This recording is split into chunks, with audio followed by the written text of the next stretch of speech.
Salut, moi c'est Julie Berthiaume. Salut, moi c'est Cédric Chavannes. Bienvenue Bienvenue à à Pas Pas sorti sorti du du bois. bois.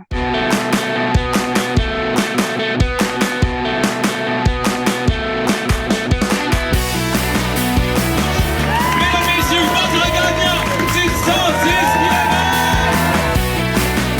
106 Si tu commences à te sentir bien en courant un ultramarathon, fais-toi-en pas, ça va passer. Grand champion du 125 km.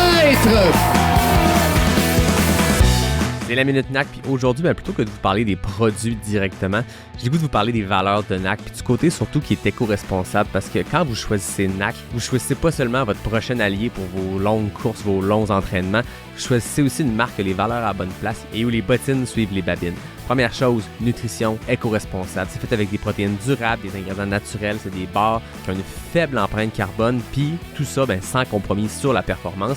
Quand on parle de la protéine de grillon, c'est la source de protéines complète la plus éco-responsable qui existe. Puis quand on parle des produits à base de plantes, l'empreinte carbone est beaucoup plus basse parce que c'est des protéines de soya, de pois. On a quelque chose qui est complètement ailleurs versus des protéines animales. Autre chose, c'est des produits qui sont fabriqués localement au Canada. Puis ça, c'est important, empreinte carbone qui diminue, notamment parce que les produits sont faits ici et non ailleurs. Moyen de transport, vous comprenez la game. Donc ça, c'est des raisons qui, selon moi, s'ajoutent au fait qu'ils ont les meilleurs produits d'endurance sur le marché. Le fait que quand on consomme du NAC, quand on achète du NAC, on sait qu'on encourage l'entreprise qui a les valeurs à bonne place, puis que notre empreinte carbone est diminuée versus d'autres produits qui existent sur le marché. Si tu veux essayer ça, va sur le nacbois.com, utilise le code promo pas sorti du bois pour avoir 15% de rabais sur ta première commande. C'est le PASSORTIDUBOIS. Bon épisode tout le monde, j'espère que vous êtes en train de profiter de notre bel hiver, de courir, de jouer dehors. C'est à ça que ça sert l'hiver. Ciao! On n'est pas sorti du bois, hein? Bonjour tout le monde, bienvenue à ce 136e épisode de Pas sorti du bois. Aujourd'hui, on poursuit une tradition que j'ai commencée au premier hiver de Pas sorti du bois. J'avais reçu un couple qui était Joanie Desroches, Julien Lachance, tout près de la Saint-Valentin. C'était un hasard à l'époque, puis finalement, les gens m'avaient écrit « Hey, c'est cool, un épisode avec un couple pour la Saint-Valentin. » Fait que l'année suivante, c'était pas un hasard, j'avais reçu Olivier Gagnon, Josiane Mailloux. Puis là, je me suis dit, troisième année, troisième Saint-Valentin de Pas sorti du bois. Jamais 203. Aujourd'hui, j'étais avec Cédric Chavannes, Julie Berthiaume. Bienvenue à Pas sorti du bois. Merci. Merci. Comment ça va aujourd'hui? Très bien. Et toi? Ça va très bien. On se parle de où? Vous êtes à quel endroit géographiququement? On est à Rimouski. À Rimouski. Oui. Bon, c'est cool ça. On est à distance. Il Dans n'y a le pas de bas du décalage, fait qu'on est correct. Tout près. Ouais, non, il n'y a pas de décalage. C'est loin en auto, mais ça se fait de Montréal, mais ça se fait quand même bien. Ben oui, c'est ça. Je suis super content qu'on se parle parce que je vous le disais avant qu'on enregistre, par hasard, c'était vraiment pas prévu. Les trois premiers couples qui ont eu cette tradition-là de la Saint-Valentin de pas sortir du bois sont les trois couples qui étaient nominés dans la Racine d'Or, dans la catégorie le Dream Team, le duo de l'année. Il y avait des couples dans la vie, il y avait des couples d'amis. Vous étiez nominés cette soirée-là. D'abord, félicitations. Je pense que ça prouve que vous avez inspiré les gens autour, que les gens vous ont suivi dans vos aventures, puis que vous aviez un petit quelque chose qui créait de l'intérêt chez les gens, puis ils ont décidé de vous nominer. Fait que d'abord, félicitations pour ça. Merci. Merci à ceux qui nous ont nominés. Oui, on était bien contents de pouvoir s'y retrouver, là. Une belle soirée quand même. Ouais. Vraiment. On a du fun, c'était à Bromont, il y avait du beau monde. On célébrait toutes les C'était bien nominés. organisé aussi. C'était bien de voir toutes les catégories, comment les présentations étaient faites. Non? On a vraiment apprécié notre soirée. Écoutez, merci. Je pense que c'est quelque chose qui est devenu une tradition dans le trail aussi, là, cette racine d'or-là qui aura peut-être lieu chaque hiver comme ça. Le but, c'est de se promener. Peut-être qu'un jour, on sera dans votre coin de pays, dans le bas du fleuve. C'est bienvenu. Le but, c'est que ce soit un gala qui se promène comme ça, de région en région, là où il y a des petits épicentres de trail. Puis dans le Bas-Saint-Laurent, il y a une belle communauté, vous en faites partie, mais il y a vraiment du beau monde, des gens qui sont inspirants dans le sport. Puis vous en faites partie. Moi, ça fait longtemps que je vous vois aller. Cédric, je t'avais croisé quelques fois en Gaspésie parce qu'on était sur pas la même distance, mais on se croisait parce que les 100 kilos, 100 000, tout le monde se voit aller comme ça. Puis je vous suis, vous avez fait des belles choses, des grandes choses. Ensemble, vous avez accompli des trucs vraiment le fun qui ont fait tourner les têtes cette année. J'ai hâte qu'on plonge là-dedans. Mais là, avant qu'on commence, première question, qu'est-ce que vous buvez de votre côté? Alors, on boit du kombucha. Rice kombucha parce qu'on est dans une période sans alcool. Très fort. Donc, on fait depuis déjà 3 ans le Ouais. février sans alcool. Puis là, l'année passée, on avait trouvé, la première année, on a trouvé ça facile. Fait qu'on s'est dit, ah, tiens donc, on va essayer de faire janvier-février. Donc, jusqu'à la fête de Cédric, on est sur les boissons sans alcool. Ben, vous faites bien. Cédric, c'est quand ta fête? 28 février, Ah, ben c'est vraiment parfaitement à la fin du mois. c'est Mhm. ça. Moi, de mon côté, ben, j'ai un partenaire de bière, puis je suis pas allé avec le sans-alcool pour ce coup-là. J'ai une Herbosophie, on va le dire comme il faut, une bière du Noctem, une saison aux fines herbes. Ça a un goût qui se distingue. C'est vraiment différent de ce à quoi on est habitué pour une bière, mais elle est vraiment très bonne. Donc, merci à mon partenaire Noctem. Puis cheers à vous. Cheers! Merci Cheers. d'être là. Mhm. Je le disais, vous avez chacun individuellement accompli des choses. Vous en avez fait ensemble. Je pense que ça va être le fun de plonger dans ces histoires-là, dans ces aventures-là. Mais avant, j'ai le goût qu'on apprenne à vous connaître individuellement, d'où vous venez, de comment le sport est entré dans votre vie, comment la course, comment la trail est arrivée sur votre radar. Les femmes d'abord, Julie, commence, explique-nous ça. Ah ben moi, c'est l'amour qui m'a amenée à la trail. Avant de rencontrer Cédric, bon, je suis une sportive, là. Mon père avait un magasin de sport, donc j'avais un peu touché à tout de façon naturelle, mais rien de tu sais, spécifiquement. Là. Je m'étais jamais entraînée pour accomplir un sport en particulier. Puis ben quand j'ai rencontré Cédric, moi je savais pas là, que je tombais dans un univers complètement inconnu. Je pensais que le marathon, c'était la plus longue distance ever. Puis ben j'ai vite réalisé que c'était pas le cas, là, qu'il y avait des gens bien crinqués dans la vie qui avaient envie de plus que 42 kilomètres.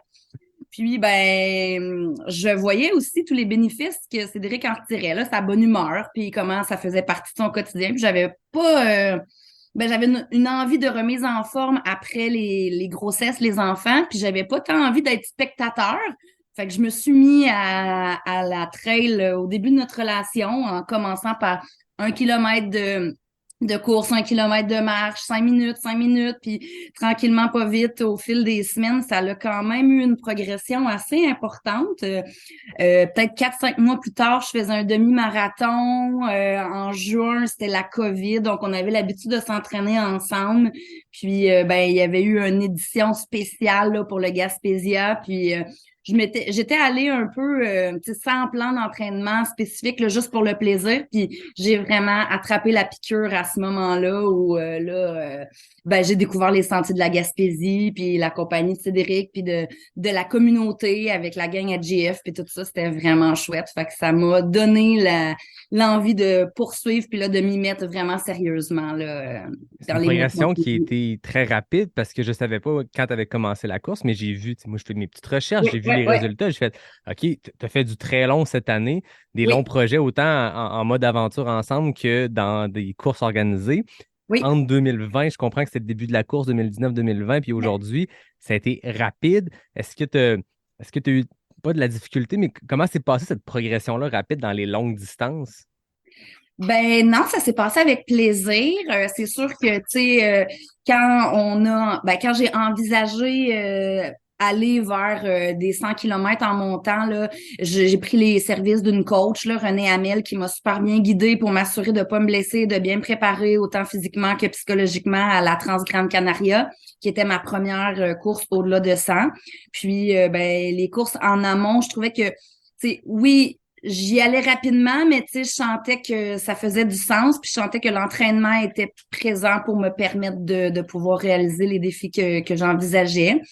Puis ben ça s'est bien passé. C'est sûr que l'année dernière, je pense que j'ai été un peu gourmande dans le sens où j'en ai mis beaucoup à mon horaire. J'ai fait un peu l'erreur du débutant de vouloir en faire allègrement parce que c'est tellement le fun. En fin de saison, j'ai réalisé que c'est ça, je ferai pas 2 saisons consécutives avec autant de courses au programme. Je vais me restreindre dans la quantité, mais y aller avec la qualité. Pour cette année, j'envisage un 100 000, mais à Forion. Okay. Donc, plus loin en septembre avec une progression, encore les services de René comme coach qui va m'accompagner, mais y aller vraiment de façon plus raisonnable. On apprend là-dedans. On entend progression rapide, faire attention de ne pas trop s'inscrire à des événements, puis on le fait tous quand même au moins une fois. Ben oui. On apprend là-dedans, puis il faut se casser un peu les dents pour apprendre, puis en même temps... On prend du plaisir des fois de d'autres façons, soit parce que la course va comme on veut, que c'est pas une belle fin de semaine quand même, puis qu'on n'a pas du plaisir dans la communauté, dans l'événement. Ben, en fait, je pense que l'idée là-dedans, c'est de pas en avoir en tout cas pour moi, là, tu sais, de pas en avoir des trop grosses. Tu sais, je pourrais continuer à faire des événements, mais prendre plaisir à faire des plus petites distances, à finir ma course. Tu sais, j'ai fait l'UTCC, un 26 kilomètres, puis tu sais, j'étais comme toute fringante à la fin, j'étais contente. Tu sais, pas obligée d'aller tout le temps au bout de sa limite pour pouvoir avoir du plaisir, puis se réaliser à travers le trail. Fait que, tu sais, c'est un peu ça, ma saison 2023, je veux une grosse course qui va être une épreuve, puis plein de petites courses qui vont être agréables, puis où je vais pouvoir y aller avec la notion du plaisir avant tout, là. J'aime beaucoup ça, l'approche de on veut quand même repousser ses limites, on sait qu'on veut aller dans le dur, se faire mal, mais pas trop souvent, puis de se Et gâter c'est aussi dans ça. des courses. Puis j'aime aussi cette approche-là de la course-entraînement. C'est quelque chose qu'on voit aussi, on entend, puis c'est le fun de participer à des événements trail. Puis on le sait qu'on ne peut pas toujours faire les très longues distances parce qu'il y a beaucoup d'événements, mais des fois, de mettre dans son calendrier une course qui est une préparation pour la suivante, c'est toujours plus le Mm. fun de faire sa longue sortie, que ce soit un week-end Et choc ou autre, dans le cadre d'un événement, avec un dossard, avec un support de ravito et tout ça, plutôt que de that's partir it. seul, faire un 4 heures dans le bois, à devoir faire des lots pour revenir à la voiture, se ravitailler. Fait qu'il y a ce côté-là, le fun de la course préparatoire. Puis je sais qu'en ce moment, il y a beaucoup de gens qui écoutent, qui préparent tranquillement leur saison. Préparez-vous ou tranquillement, mais allez-y vite parce que les courses, ça se remplit vite Oui, c'est ça. maintenant. Mais l'approche de Julie, ça fait écho auprès de moi. Super. Cédric, parle-nous de toi, de ta progression dans la course, de la découverte d'abord de la course du trail et tout ça. Moi, j'y suis allé plus progressivement que Julie, là. J'ai fait un peu ça by the book. Tu sais, pour revenir aux origines, je courais déjà quand j'étais assez jeune, là, je sais pas, là, vers l'âge de 9, 10 ans, 11 ans. Euh, je m'étais mis à... Il y avait des courses qui étaient organisées par l'école, puis j'avais participé à cette course, puis là, j'avais fini dans le mid-pack, là, puis là, je m'étais dit, OK, j'aimerais faire un petit peu mieux. Alors, je m'étais fait un petit programme, là, je m'entraînais, je sais pas, 2, 3 fois par semaine. Puis l'année suivante, j'avais fini 11e, puis il fallait finir les 10 premiers pour aller à la course régionale. Donc là, je m'étais dit, si boire, j'ai loupé le truc, mais je vais pas laisser tomber. Je me suis encore entraîné un an de plus. Puis l'année suivante, j'ai réussi à être dans les 9, de finir 9e. Puis là, je suis parti à la course régionale. Puis bon, ça s'est arrêté là parce que là, j'ai fini de nouveau au milieu, là. Puis j'ai toujours gardé cette envie de courir. Puis mais c'était tout le temps des petites distances. À l'époque, j'essayais de faire le plus vite que je pouvais sur une distance pas trop longue. Et surtout que j'étais limité par un problème de circulation dans les pieds, qui faisait que si je courais au-delà de 25-30 minutes, j'avais des fourmis qui me lançaient dans le pied, puis j'étais obligé de m'arrêter. OK? Donc, j'avais jamais fait de longue distance. Puis après ça, je suis parti à Hawaï pour faire mes études de doctorat. Puis là, j'ai complètement laissé tomber la course à pied parce que j'adorais aussi les sports nautiques, planche à voile, surf. Je me suis consacré entièrement à ça. Et puis, en revenant d'Hawaï, à un moment donné, j'ai eu une discussion avec quelqu'un, puis il me demandait qu'est-ce que je faisais comme sport. Donc, je lui ai reparlé de la course, puis que je faisais juste des petites distances. Puis il m'a dit, pourquoi tu n'essayes pas les longues distances? Donc là, je lui ai parlé de mon problème de circulation dans les pieds. Puis il m'a dit, oui, mais si tu cours lentement, peut-être que tu n'aurais pas ce problème. Donc là, je lui ai dit, ben oui, mais courir lentement, c'est chiant. Et là, il me dit, mais oui, mais là, le challenge, ça devient de faire de la distance et pas de la vitesse. Ah, ok, j'ai pensé à ça. Donc là, je suis allé me faire un test. Là, je suis parti courir très lentement. Puis là, j'ai vu que aucun problème, au bout d'une demi-heure, je pouvais continuer. Donc du coup, j'ai décidé de suivre un plan d'entraînement pour faire m'amener au marathon. Puis à l'époque, comme Julie, là, je pensais que c'était la plus longue distance qui existait. Donc là, j'ai fait ça by the book. J'ai commencé par un plan pour 10 km, un plan pour un demi-marathon, finalement un plan pour un marathon. Puis j'ai réussi à le compléter. Puis à ce moment-là, j'ai un ami qui savait que je courais, qui m'a offert un livre qui m'a fait découvrir les ultras. C'est le fameux Born to Run. Mhm. Et là, j'ai appris l'existence de courses bien plus longues que les marathons, puis en sentier et toute la patente. Et puis j'ai vraiment tripé. Là, je me suis dit, OK, c'est ça que je veux faire. Donc à ce moment-là, j'ai commencé à regarder ce qu'il y avait comme course. Je me suis trouvé un 65 km. À l'époque, j'étais en Angleterre. Donc j'ai trouvé un 65 km en France, près de chez mes parents, là. J'en profité pour rentrer voir la famille. Puis ça a été mon premier ultra. Puis ensuite, je suis passé aux 100 km, toujours en France. Puis là, pendant que je m'entraînais pendant l'été, je me suis fait une tendinite au genou. Donc j'ai dû arrêter, attendre que ça passe. J'avais l'impression que c'était passé avant la course. Puis pendant la course, au bout de 75 km, c'est revenu. Puis, mais comme c'était mon premier 100, je voulais pas m'arrêter. J'ai continué jusqu'à la fin en m'appuyant sur mes bâtons comme béquille. Puis j'ai quand même réussi à le compléter. Puis là, je me suis dit, plus jamais ça. Il dit souvent ça. Ouais. Je pense que c'est un terme récurrent de ligne d'arrivée hein, pour bien des gens. C'est Ah, c'était tough, plus jamais. Je vais me concentrer sur les courtes distances. Tu demandes en personne. Donc, l'an prochain, c'est quoi tes courtes distances? Tu leur reparles quelques mois plus tard. Ah, finalement, je retourne dans le long. Là, ça va bien aller. C'est ça. C'est ça. Puis là, ça a pas pris long. Tu sais, je me suis dit, ouais, mais là, je me suis blessé parce que je m'étais déjà blessé avant. Donc, c'est la blessure qui est revenue. Je voulais savoir si j'allais tout le temps me blesser sur un 100 km ou si mon corps serait capable de le toffer en n'étant pas blessé auparavant. Donc là, je me suis pris, c'était à l'automne, je me suis réinscrit à un autre 100, mais l'été d'après. J'ai bien laissé du temps pour guérir, je me suis refait une préparation. Puis le 100 suivant, bah, c'est dans le parc de la Gaspésie d'ailleurs. Il a bien été, aucune blessure. Donc là, je me suis dit, OK, tu peux continuer. Puis là, mon rêve, c'était de faire l'UTMB, le Tour du Mont Blanc. Donc j'ai regardé, il fallait que je fasse 3 courses de 100 km sur 2 ans. Donc, je venais d'en faire une. L'année suivante, je m'en suis planifié 2. Et puis, je me suis inscrit à UTMB. J'ai eu la chance d'être pris tout de suite. Puis, c'est parti. Là, je suis parti dans les 100 000. Et puis, récemment, bah, j'ai encore augmenté sur les backcards.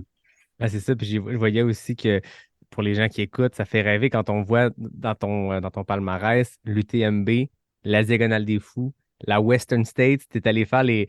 J'ai l'impression que c'est le top 3. Je veux dire, il y en a plein de belles, il y en a plein d'autres de hyper compétitives ou qui font rêver, mais ces trois-là, tu sais, c'est la plus mythique, la plus vieille aux États-Unis, c'est la plus mythique au monde, l'UTMB, tu sais, c'est le sommet mondial du trail. Puis la Diag, ben, c'est la Diag, c'est la plus difficile dans ce type de course-là de 100 000, la plus brutale, c'est reculer. Tu es allé faire ces trois-là, c'est complètement fou. Ça doit être des expériences uniques. Hein. Ouais, c'est clair. J'ai vraiment été chanceux pour la Western States parce que c'est difficile avec la loterie là de pouvoir être pris. Puis j'ai vraiment eu la chance du débutant. Là, la première année où je me suis inscrit, j'ai été pris. Et quand j'ai Wow. regardé par rapport aux ceux qui s'inscrivaient en premier puis qu'on était pris ou pas, c'était un 1,5% de chance. J'étais là-dedans. Wow. Ah, des fois, il y a des choses comme ça qui arrivent. Puis à chaque Ouais. année, il y en a qui ont un ticket dans le chapeau qui se font piger, puis il y en a qui en ont 256 puis qui se font pas piger. Puis Mm. après ça, il suffit de un bras, un doigt qui tire le bon nom, puis ça finit là. Hein. Ouais. Mm. Celle qui me manquerait là dans ma liste, bucket list de courses mythiques, c'est la hard rock. Mhm. Je m'étais inscrite aussi après la diagonale, là, ça me qualifiait, mais j'avais pas été pigé malheureusement. Puis depuis, j'ai pas refait de course qualificative. Donc Très cette année, là, je me difficile. suis inscrit à Cruel Jewel OK. pour pouvoir réessayer la loterie de la hard rock l'automne prochain. Une autre loterie qui est difficile à avoir, mais écoute, tu as la chance de ton côté. Tu l'as eu pour l'UTMB, tu l'as eu pour la Western State, peut-être que tu l'auras pour la Hard Rock, mais c'est sûr que la liste de courses qualificatives est beaucoup plus petite que celle Ouais. pour la Western State, mais ça demeure une course assez mythique. Tu disais Angleterre, Hawaï, doctorat. Qu'est-ce que tu fais dans la vie? Qu'est-ce qui t'a amené à te promener comme ça? Je fais de la recherche en océanographie physique. Souvent, les gens ils pensent que je travaille avec les poissons là, mais moi, je m'occupe pas de la biologie, je m'occupe de la dynamique de l'océan. Et donc c'est pour ça, Hawaï, c'était un centre connu en plein milieu de l'océan Pacifique là, donc je suis allé faire mon doctorat là-bas. Puis après, j'ai fait un post-doctorat en Angleterre. OK. Et finalement, j'ai trouvé mon poste ici à Rimouski à l'Institut des sciences de la mer. Et est-ce que le fait d'être océanographe, professeur, chercheur, est-ce que ça a un avantage pour remporter le Gaspésia 100? Parce qu'on le sait que c'est une des rares courses où on s'en va courir dans la mer. Tu l'as gagné. Est-ce qu'il y a un lien ici qu'il faut faire? Est-ce qu'il faut comprendre un truc pour réussir à percer cette course-là que Jeff fait qui est tellement difficile? Je pense pas que ça ait un lien. Ben, Ouais. moi, je dirais que, tu sais, il y a un lien dans peut-être la ténacité, l'acharnement, la capacité l'endurance mentale, parce que Mhm. arriver à faire un doctorat dans la vie, moi, j'en ai pas, puis, tu sais, je vois ça comme une méga montagne. Fait que Ouais. probablement que ce que tu as traversé dans la réalisation des études de doctorat te permet, tu sais, c'est comme des compétences transversales, en fait, que dans le trail, tu sais, c'est pas nécessairement les notions, mais c'est la ténacité, la rigueur, la capacité de voir le truc dans son ensemble. Puis moi, je pense que ça a probablement un avantage. Après, tu sais, je dis pas qu'il faut avoir un doctorat pour courir des 100 000, là, c'est pas du tout ça, mais dans l'idée de voir si ça peut t'avantager, je pense que... Ben, je peux rajouter, tu sais, je blaguais bien sûr pour l'océanographie et percée, mais on a vu le documentaire d'Alexis Berg sur la Barclay, puis on voyait qu'il y avait un profil qui se traçait. Il tentait d'essayer de voir qu'est-ce qui fait que ces 14 coureurs-là qui ont réussi à terminer cette course-là quasi impossible à finir. C'était pas parfait, les 14 n'étaient pas identiques, mais il y avait ce profil-là, un peu plus hautes études, des gens, des chercheurs, des gens, je sais pas, tu sais, tes chercheurs, je suppose qu'il y a un côté plus cartésien dans l'approche, dans la démarche. Puis on voyait que ça servait, on voit beaucoup des gens dans notre communauté, des Mathieu Blanchard, des Jeff Cochon qui performent très bien. C'est des ingénieurs de métier. Il y a quelque chose là, il n'y a pas de preuves scientifiques, c'est pas, il n'y a pas d'études faites sur le sujet, mais on le voit que peut-être que ce côté cartésien, ce côté-là organisé, peut permettre de contrôler quelque chose dans le fait de faire un ultra puis d'arriver au bout de ces efforts-là. Là. Ben, puis sûrement. Je dirais même au niveau psychologique, tu sais, probablement que les zones du cerveau des personnes plus cartésiennes sont plus axé sur la réflexion que sur les émotions. Puis je pense qu'il y a un certain moment dans les ultras que si les émotions prennent trop de place, ça devient plus difficile à gérer quand il y a la fatigue, donc cette capacité-là à ramener dans la raison, peut-être que c'est une des forces que les gens peuvent avoir, là. Ouais. Est-ce que tu es quelqu'un, Cédric, qui est organisé? On entend deux types de coureurs. Tu as ceux qui partent faire leurs 100 000, leurs 100 km, un peu à la bonne franquette, puis je mangerai qu'est-ce qu'il y a dans les ravitaux, puis les drop bags, j'en aurai peut-être un s'il se rend. Ou il y a l'autre extrême un peu plus organisé. Tu te ranges de quel côté?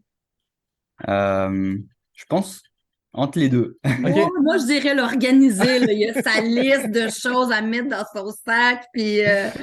Ouais, mais par exemple, là où je suis pas organisé, ou en tout cas je l'étais pas avant récemment, c'était sur l'alimentation. Okay. Moi, j'ai aucun problème à manger tout le long d'une course, même si elle est longue. Je suis jamais écœuré. Puis, mais j'avais pas cherché à forcément maximiser mon apport ou quoi. Tu sais, je mangeais à ma faim, donc c'était un peu. J'arrive au ravitaillement, puis je prends ce qui me plaît, ce qui est à droite à gauche. J'ai quelques réserves sur moi, mais c'est juste récemment où là j'ai essayé d'être plus à essayer d'optimiser la quantité de glucides que je prenais dans les courses. Mais au final, les deux courses où j'ai fait ça, c'est deux courses que j'ai abandonnées. Ah. Donc ça m'a pas aidé. Puis on t'a vu dans les dernières années aussi, au-delà du trail, tu le disais tantôt, les backyards, d'aller repousser ces distances-là. Tu as beaucoup touché aux 100 000, tu en as fait plusieurs, tu en as terminé et gagné quelques-uns sur le lot en plus. On t'a vu aller sur les backers, on t'a vu tenir tête avec Eric, puis vous avez bien bataillé la première édition à Kakuna, la deuxième aussi. Ça fait 2 ans consécutifs que ça se finit entre Eric et toi. On t'a vu faire aussi la Chartreuse en France, une course qui est une petite sœur de la Barclay, s'il peut y en avoir une. Je ne sais pas si c'est une sœur, un frère, mais c'est quelque chose, une bête aussi complexe. Tu as ce désir d'aller dans des zones différentes du 100 000 ou du 100 kilos régulier? Ouais. Ben, je pense que comme la plupart des coureurs d'ultra, j'ai ce désir d'aller voir où sont mes limites. Puis, c'est pour ça que j'ai fait la Diagonale des Fous. Pour moi, c'est la course la plus dure qui existait là, que je connaissais. Puis quand j'ai réussi à la finir quand même, je me suis dit, bon, ben ok, mais il y a quoi maintenant? Alors, j'ai toujours eu en tête la Barclay, là, mais je pensais pas que j'avais le niveau de me lancer là-dedans.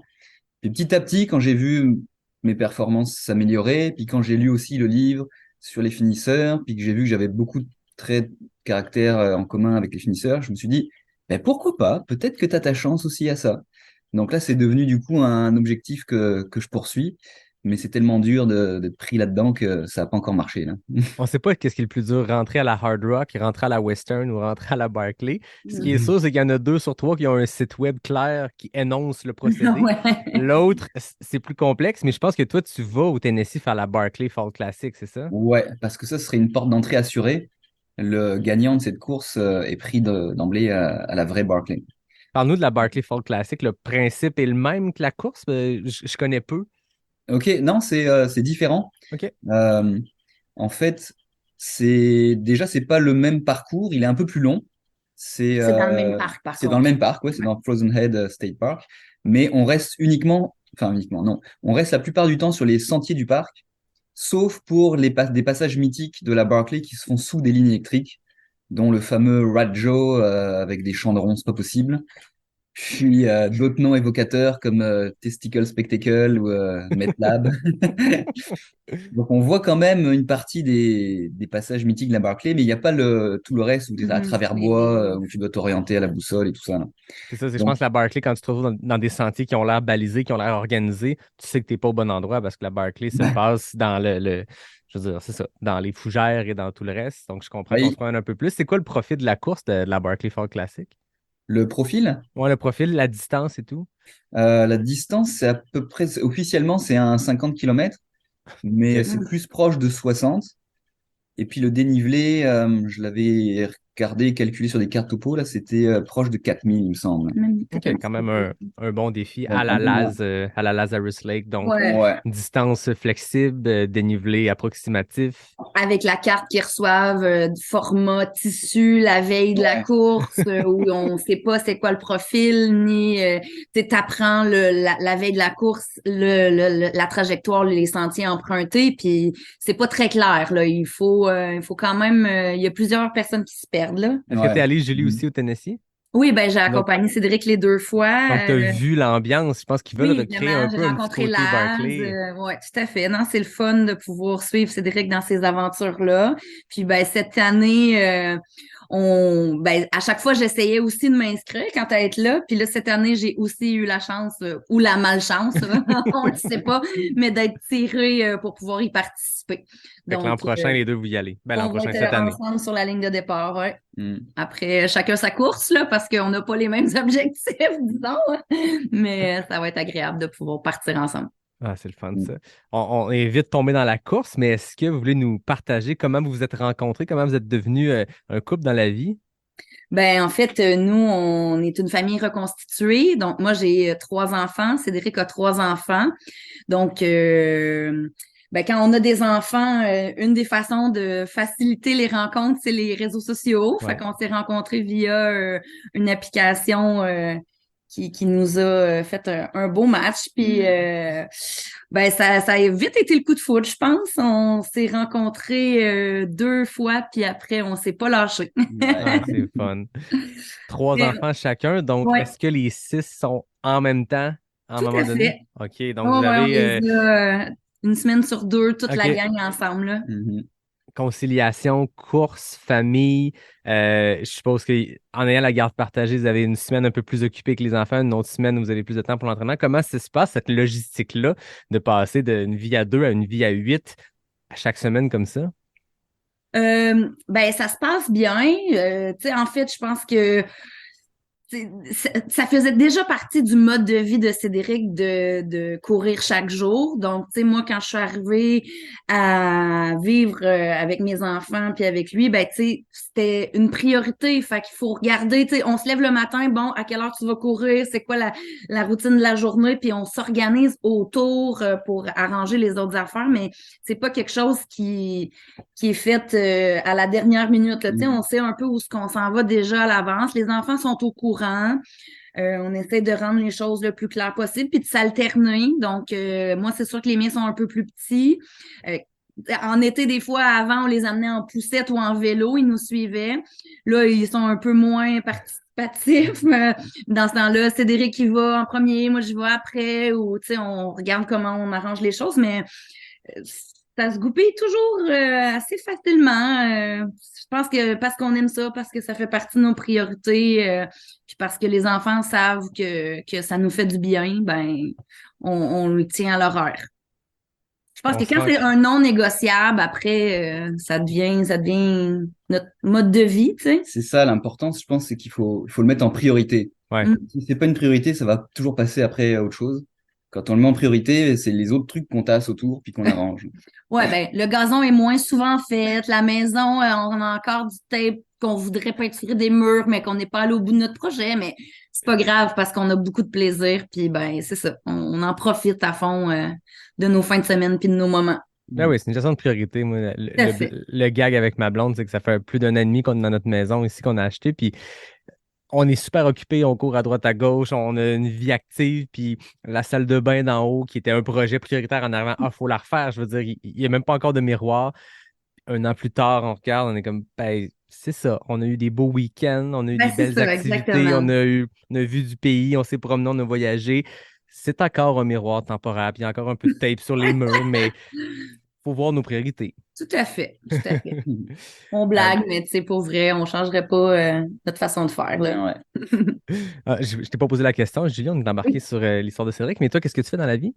Moi, je suis psychosociologue, OK. puis entrepreneur. En fait, je suis en démarrage d'entreprise. Je suis en train de lancer un service psychosocial pour accompagner les grands-parents autour de la naissance des bébés. Ah, c'est intéressant. Mm. Quelque chose qu'on entend peu parler. Oui, en effet. As-tu vu une opportunité ou en tout cas un manque dans la société par rapport à ça? Oui. Ben, tu sais, j'ai accompagné beaucoup dans les 6 dernières années. J'ai travaillé auprès des familles. Puis, ben, les grands-parents sont devenus des acteurs prioritaires, vraiment d'importance dans le soutien aux jeunes parents. Puis, ben, je pense qu'il y a un besoin, une nécessité d'arrimer les compréhensions entre les générations, puis de valoriser leur rôle pour justement qu'ils se sentent pleinement faire partie de l'équation, puis vraiment, c'est ça, de créer de la solidarité familiale, parce que dans plein de contextes, ça se passe super bien, mais des fois, il y a des situations où la naissance d'un bébé, ben, ça va ramener des défis de communication, des conflits de valeurs, puis ben, malheureusement, il y a des familles qui s'éloignent, qui se distancent à cause de ces circonstances-là. Donc, moi, mon objectif, c'est de pouvoir travailler à remettre tout ce beau monde-là dans une cohérence, dans du sens, puis dans de la solidarité pour que ça se passe bien. Ah, c'est vraiment intéressant. Puis on dirait que Et- d'autant plus à l'époque, en ce moment où il n'y a plus de place en garderie, ah oui, il y a un vraiment. peu un retour d'un modèle qui a déjà eu dans le passé au Québec, un modèle qu'il y a ailleurs dans le monde où souvent les Oui, grands-parents sont impliqués. Puis même, je pense que c'est au Japon où je disais que tout le monde vit sous le même toit. Puis c'est la oui. tradition qu'on vit tous ensemble. Donc les parents retournent travailler, les grands-parents qui sont retraite, fin de carrière, temps partiel, peu importe, s'occupent des enfants. Puis je l'entends de plus en plus autour de moi aussi des Oui, situations où les grands-parents viennent un peu à la rescousse parce que tout à les places fait. en garderie se font rares. Je suppose que c'est Mm. pareil dans votre coin comme Oh, ouais, ici au vraiment. Québec. Je veux dire, j'ai un ami qui avait inscrit son enfant à la place 0-3 ans, puis il y a eu un téléphone le jour où son enfant rentrait en maternelle, tu sais. Ouais, non, non, ça en est quasiment ridicule là, pour vrai. Donc, on les interpelle, puis ben, dans les 40 dernières années, les connaissances au niveau des nouveau-nés, des jeunes enfants, du développement du cerveau, tu sais, ça a vraiment pris une expansion incroyable. Donc, d'arriver à arrimer les connaissances scientifiques, mais aussi l'expérience qu'on fait de la parentalité, je pense que c'est important d'être tout le monde dans la même voie quand on s'occupe des petits, là, des tout petits. Ah ouais. Ah, mais c'est super intéressant. J'ai le goût qu'on embarque sur un sujet. Vous en avez parlé. En fait, vous avez écrit sur cette aventure-là. Puis je pourrais mettre ceux qui regardent l'épisode dans la Laquelle? description. J'irai mettre le texte que vous avez Oui. écrit qui était. Moi, je vous avais croisé à Ricana, puis je vous en avais parlé. Ça m'avait tellement fait rire parce que, de un, l'aventure est drôle, puis on pourra l'expliquer aux Ouais. gens qui ne l'ont pas lu. Mais la façon, artistiquement, comment vous l'avez raconté, c'était hyper intéressant. Quel était ce défi auquel je fais référence? Vas-y. Notre tentative de FKT dans la traversée de Matane. Réserve phonique, qui est une portion qui. J'ai reçu beaucoup d'invités qui ont fait le GRA1. Ouais. Ils sont tous d'avis que c'est la portion la plus difficile, brutale, reculée. Mettez l'adjectif que vous voulez. Mhm. Ben, ils Ouais, ont tout à fait raison. c'est le cas. C'est le cas. Je sais pas trop pourquoi. C'était quoi déjà l'idée de départ? Pourquoi on voulait faire ça? Euh, je pense que c'était pour la petite trotte à Ah Léon. oui, c'est ça. On a un objectif de pouvoir appliquer un jour pour faire la petite trotte à Léon. Puis on se disait que ça pouvait probablement qu'un FKT viendrait rendre notre dossier intéressant avec le kilométrage puis le dénivelé. Je vous arrête. Oui, Petite trotte à Léon, est-ce que vous voulez expliquer à nos auditeurs ce que c'est? Moi, Ah oui. je le sais, j'ai entendu parler, puis c'est une oui. belle histoire, mais j'ai le goût que vous le racontiez. Bah, c'est une des courses qui a lieu pendant l'UTMB. C'est d'ailleurs la première à partir parce que c'est la plus longue. En fait, le parcours fait 2 fois plus de distance que l'UTMB elle-même. Donc c'est un tour élargi du Mont Blanc et puis qui se fait souvent hors sentier, beaucoup plus en altitude. Donc c'est très très technique. C'est sans ravitaillement. Il y a quelques refuges où on peut avoir des drop bags et de l'assistance, Oui, mais c'est pas mal en c'est autonomie. pas mal en autonomie et donc c'est par équipe de 2 ou 3 personnes. C'est 300 kilomètres avec 25 000 mètres de dénivelé sur 6 jours. Ouais.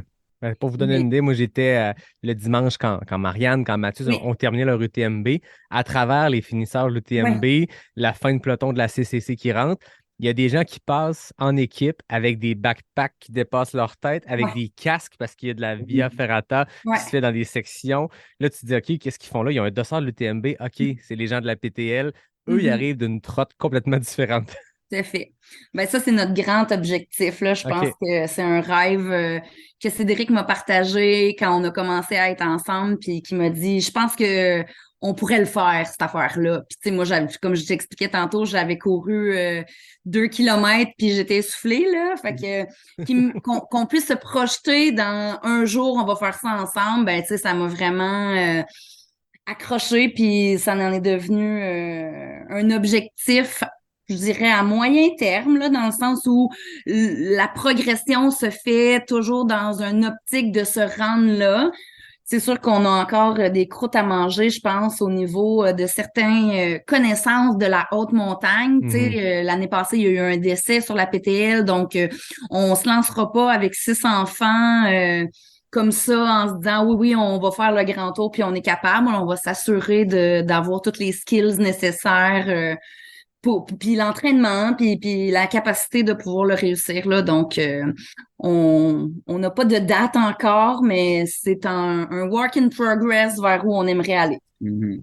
Bon, pardon, je vous ai coupé dans votre élan sur la réserve phonique de Matane, mais je trouvais Ah ça ouais, ouais, important c'est vrai. de le comprendre. Donc, le FKT, cette tentative-là en équipe, c'est un peu le but de garnir votre dossier, de dire on a fait des trucs comme ça par équipe, dans Ouais. des milieux reculés, difficiles. Voilà, donc c'est pour ça qu'on avait choisi la réserve Fouine Matane, assez sauvage, technique. On s'est dit, ben, ce serait un bon entraînement, puis une bonne réalisation là, à mettre dans notre dossier. Et alors moi, j'avais fait la première moitié de ce trajet-là avec Éric Lévesque, puis Christo, Christopher ça va. Savard. Et bon, on avait mis, mais bon, ils allaient vite eux là, donc on avait, je sais plus combien on avait mis, entre 5 6 heures pour faire la moitié de distance, c'est-à-dire, c'était quoi, Fait 40. à peu près 40 kilomètres, ouais, OK. Dans le fond, c'était partait de Post-John jusqu'à jusqu'au lac Lac-Matane. Matane, ouais. Ouais.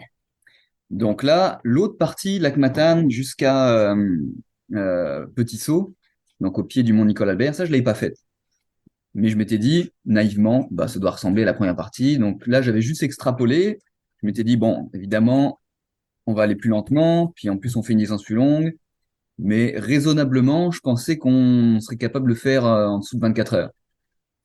Puis là, je dis ça à Julie, puis elle regarde, elle calcule ce que ça faisait comme moyenne, puis elle fait, ouais, on est capable d'aller bien plus vite que ça, là, on va le faire en 20 heures. Ouais, moi, je m'étais dit, tu sais, c'était un objectif de FKT, là. Fait que, tu sais, on voulait quand même aller rapidement. Fait que je m'étais dit, je pense que je suis capable, tu sais, de tenir à une certaine vitesse. Puis de 20 heures, là, d'après moi, c'est un objectif réaliste, chérie, là. Fait que on s'était préparé du ravitaillement pour 24 heures. 24 heures, ouais. On va quand même garder ça. On avait gardé, cependant, il nous est arrivé toutes sortes d'aventures et de pépins en cours de route, puis nos- Ben, en fait, c'est la première partie. On est arrivé au lac Matane. Ça faisait 12 heures qu'on courait, je pense. Ou 11. Tu sais, on était ouais, dans les temps. on était à peu près dans les temps. Donc, je me suis dit, bon, ça va, je suis pas trop dans le champ. On était au-dessus de ton estimation de 20 heures, là, mais c'était encore réalisable. Mais là, on avait faim, parce qu'on avait, quand même, on voulait avoir des sacs à dos assez légers. Donc, on avait juste, tu sais, des petits snacks. On n'avait pas de choses consistantes. Mais là, on s'était déposé un drop bag avec du riz, puis des choses on avait préparées. Sauf que ben le riz, il a tourné à la chaleur pendant toute la journée. Donc quand on a voulu le manger, il était immangeable. Ce qui fait qu'en fait, on n'avait pas grand-chose à On manger, n'avait rien à d'autre à part manger. des choses lyophilisées pour le retour, parce qu'on avait aussi prévu de faire le retour ensuite en mode rando plus relax. OK, fait que vous faisiez l'aller-retour. Ouais, ça, c'était notre plan initial. Ouais. Y aller en FKT pour y aller, puis revenir à la marche, ben tranquillou, là. Mais Donc là, heureusement, on s'est dit, on va quand même emporter, on avait un pâté chinois lyophilisé, on va emporter ça avec nous au cas où, tu sais, si on croise des randonneurs, qu'on peut se cuisiner ça pourrait aider. Et puis, moi, je voulais repartir tout de suite, là, j'avais pas prévu de dormir, mais là, Julie, elle était quand même fatiguée. moi, j'étais complètement découragée, là, quand, tu sais, j'avais vraiment besoin d'une pause, là, à moitié du chemin, et surtout de me ravitailler en nourriture. Tu sais, je sentais que ma baisse d'énergie, là, nécessitait de reprendre des forces. Ça faisait, c'est ça, pratiquement un bon 10-12 heures qu'on courait. Fait que, tu sais, comme, j'avais besoin d'un break, là. Puis là, je pense que mentalement, le découragement est arrivé avec la nuit qui tombait, le froid qui s'installait. On y avait eu un orage pas possible dans l'après-midi. On était trempés. Puis là, la bouffe qui est pas au rendez-vous, là, j'ai eu besoin de m'étendre 1 heure, 2 heures, 3 heures, je sais 2 plus, heures, je 2 heures, crois. ouais, quelque chose comme ça, là. On s'est mis sur le bois, puis dans un petit refuge pas prévu sur le bord du lac où il ventait. On était frigorifiés, on n'a pas vraiment fermé, tu sais, on a assoupi un peu, mais pas dormi. Puis après ça, on est reparti. Puis là, on était en pleine nuit rendu là. Puis moi, j'avais un peu la trouille des ours, des moufettes, de toutes les bébites qu'il pouvait y avoir. Fait que j'ai laissé passer Cédric devant. OK. Puis là, dès que j'allais un peu trop vite, puis que là, on se distançait de quelques mètres, elle me disait, ralentis, chérie. Ouais. Toute une aventure quand même dans un territoire hostile. Finalement, l'aller vous a pris combien de temps? 36 heures. Ouais, Non, au final, ouais. 36 heures à la 34. compléter. Ou 34? Ouais, dans ce coin-là, je me rappelle plus exactement, là, mais c'est loin d'un FKT, là. Fait que c'est pour ça qu'on a appelé ça tentative. Mais la deuxième partie, toujours avec pas de nourriture. Tu sais, déjà, le premier 12 heures avait été difficile, mais là, on en rajoute 24 sans avoir rien d'autre à manger. Avec des montées considérables, une crise d'hypothermie au petit matin. Eh Après là là. ça, la chaleur qui est embarquée dans l'après-midi. Oh non, on a vraiment tout vécu, Ouais. là. À la fin, là, quand on a descendu le mont Nicole-Albert, à quelques kilomètres, 2 kilomètres de la fin de notre objectif, là, du camping du Tissot, là, Julie, elle gémissait à chaque pas. J'ai jamais vu dans un état pareil. Là, Ah, j'ai eu j'étais. peur je me suis dit, mais on va pas réussir à se rendre là. On va passer la nuit dans le bois une deuxième fois. C'était comme ma souffrance, là. J'avais en tête qu'on était presque arrivé. Puis là, tu sais, quand t'as l'impression que c'est après l'arbre, là, que l'arrivée, on y est. Mais non, il reste encore 2,5 kilomètres. Fait que là, c'était comme, j'ai tiré chaque souffle d'un gémissement, là, pour montrer mon insatisfaction. Puis là, mon chum, il était vraiment sympathique. T'es comme, courage, chérie, on y arrive. Mais Surtout qu'on sait que la descente de Nicolas Albert, je pense que ça se fait super bien. C'est une petite trotte, hein, ça Ben descend. ouais, avec des cordes. Puis là, tu sais, nous, on voulait rentrer à petit saut avant que la tombée de la noirceur, mais finalement, on n'a pas réussi. Il a fallu ressortir les frontales. Fait Et que, elle chancelait, là, moi j'avais peur qu'elle tombe Ouais. dans le dans ravin. la pente là, donc à chaque fois que c'était un petit peu difficile, qu'il y avait un drop plus gros à faire, j'essayais de me mettre en dessous pour la retenir au cas où. C'était toute une aventure. Ouais. Puis, mais tu sais, c'est drôle parce que dès qu'on est arrivé au campement Petit Saut, là, on s'est empiffré, on est tombé dans nos ravitaillements. On a mangé, mangé, mangé, mangé. Puis là, ouf, là, on sentait vraiment que les glucides puis notre cerveau avait eu sa récompense. Puis ça n'a pas été long, là. Dès le lendemain, on était fatigués, mais là, on s'est mis à écrire le récit sur place en Ah se ouais, disant, ok. bon, on refera pas la tournée, on va prendre vraiment une journée de repos. Mais là, on s'est mis au soleil, puis c'est là où on a commencé à composer en alternance, dire qu'est-ce que toi, t'as pensé à ce moment-là, puis faire un retour sur notre expérience. Puis on a passé un bon moment à écrire ce récit-là. Ça a été très plaisant à faire. C'était Très très frais drôle. en tête. Ça venait d'arriver, fait que ça le rend le truc Oui, encore c'est plus ça. vrai. Il y a pas l'espèce de romantisme. L'histoire s'est améliorée avec le temps, puis Oui, c'était non, pas non, si non. pire. Là, t'es dedans, tu te C'est rappelles brut, la là. douleur, là. Tout à fait. En tout cas, ça a donné de quoi de vraiment drôle, de vraiment divertissant. Je suppose qu'à travers ça, il y a eu aussi des apprentissages parce que là, c'était aussi dans une optique de projet plus long terme. Là, vous êtes allé vous casser les dents, comme on dit, dans quelque chose qui était difficile. Puis tant mieux, on apprend souvent là-dedans.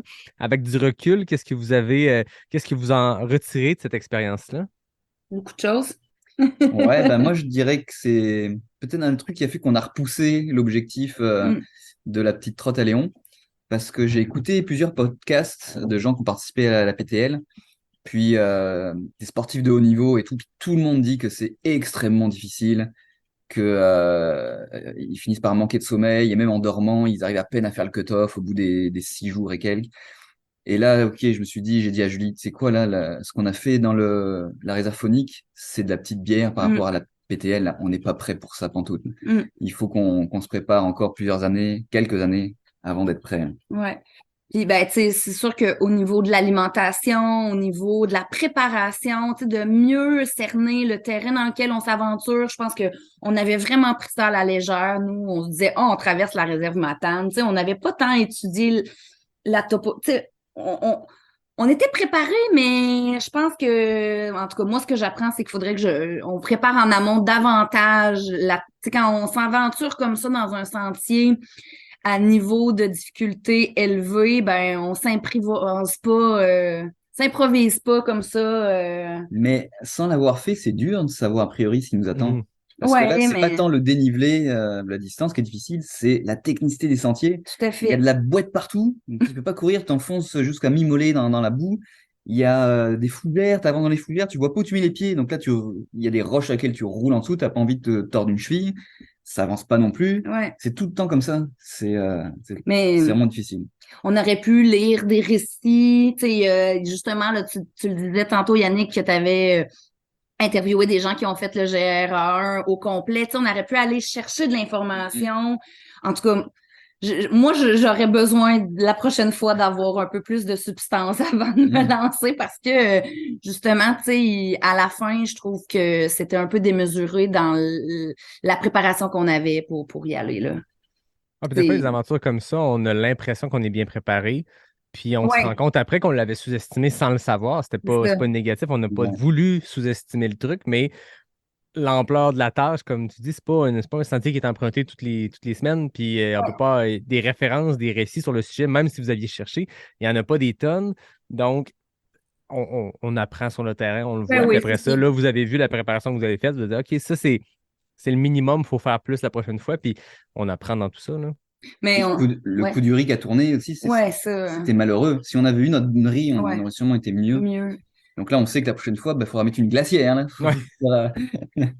Mais, tu sais, au niveau de l'orientation ou au niveau de la sécurité, on est aussi allé chercher des formations l'année passée, justement pour pouvoir faire des aventures comme ça puis se sentir un peu mieux outillé là, Ouais. dans toutes sortes de possibilités qui pourraient arriver, là, là, on a eu de la chance, là, tout s'est bien passé, mais je sens que c'est ça, on a encore des croûtes à manger, comme on dit. Je trouve ça le fun parce que je vous écoute, puis je vois que c'est un projet à deux de l'accomplir, puis c'est de quoi qui est nouveau pour vous deux. Tu sais, vous avez des expériences de courses différentes. Tu sais. Mhm. Toi, Julie, ça fait moins longtemps, mais tu as progressé rapidement. Cédric, ben, tu as plus d'expérience, tu as plus de courses à ton actif, mais c'est de quoi qui est complètement différent pour vous deux.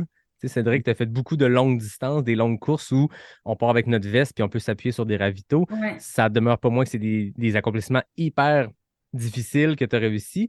Mais là, c'est quelque chose qui est complètement différent, j'ai l'impression, et pour Julie et pour Cédric. Puis ça fait un beau projet pour vous deux, là. Mais puis Tout à c'est fait. aussi de trouver le rythme entre nous. Tu sais, on n'est pas des coureurs qui ont le même pace dans une course régulière. Fait que là, il faut trouver la justesse Puis tu sais, ça, je pense qu'on réussit bien à trouver le bon mix. Tu sais, Cédric, des fois, il me tire, OK, là, on se donne un petit peu, allez, on trotte, là.